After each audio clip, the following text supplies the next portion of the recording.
ప్రాణాలు పోయినా సరే గ్రీన్ఫీల్డ్ రేడియల్ రోడ్కు భూములు ఇచ్చేదే లేదని రంగారెడ్డి జిల్లా ఆమనగల్లు మండలం సాకిబండ తండా రైతులు తేల్చి చెబుతున్నారు. రేవంత్ సర్కార్ రైతుల భూములను అడ్డగోలుగా దొంగల్లా దోచుకుంటోందని కన్నీరు మున్నీరవుతున్నారు.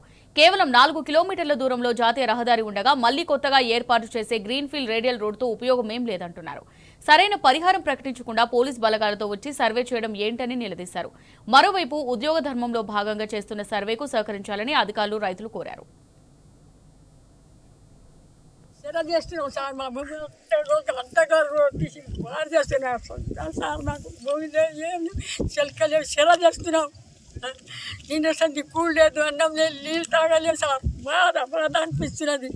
ఎట్లా చేస్తారేమో సార్, ఎట్లా చేస్తారేమో. అద్దం భూములు అద్దం లెక్క ఉంటాయి మా భూములు. 7 ఎకరాలు సార్ పోతున్నాయి. షెడ్డు కట్టాము, గింజనా కట్టాము సార్. ముసలి సెల చేస్తున్నాడు. పోయి చూస్తున్నాడు బాయ్ గారు. సర్వేకి వచ్చిన అధికారులు ఒక రెవెన్యూ డిపార్ట్మెంట్ తప్ప మిగతా డిపార్ట్మెంట్ ఏ డిపార్ట్మెంట్ లేవు. రైతులను కొంచెం భయపడతలకు గురి చేసినట్టు చేసి ఒక పోలీస్ డిపార్ట్మెంట్ ముడి పెట్టుకొని రైతులను భయపెట్టి సర్వే పేరు మీద సర్వే చేయడం జరుగుతుంది. ఈరోజు జరిగిన సర్వే అసంపూర్తిగానే జరిగింది. రైతులకు అన్యాయం జరుగుతుందని రైతులు ఆవేదన చెందుతున్నారు. మా భూమి మాకే కావాలని డిమాండ్ చేస్తాం. రాష్ట్ర ప్రభుత్వం వెంటనే స్పందించి గిరిజన రైతులకు అన్యాయం కాకుండా వాళ్ళను కాపాడుకోవాలి. కానీ గిరిజనుల పొట్ట మీద కొట్టి కార్పొరేట్లను బతికిద్దామంటే సరైన సమాధానం కాదు.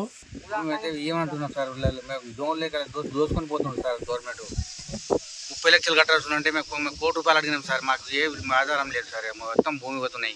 మాకు ఏం శాన్ లేకుండా ఈ భూమి మీద కష్టం పడి బతికేదడం సార్. మాకు ఆధారం ఏం లేదు సార్. మాకు మొత్తం వెళ్ళిపోతుంది సార్. మాకు ఏముంది, దొంగలు దోచినట్టే మొత్తం సున్న పెట్టిపోతుంది సార్. ఏం లేదు గవర్నమెంట్. గవర్నమెంట్ ఏం శాన్ చేస్తారో న్యాయం శాన్ చేయాలి. ఇక ఎట్లా చేయాలి సార్? మేము ఒప్పుడే ఇంకా ఒప్పలేదు సార్. మేము ఇంకా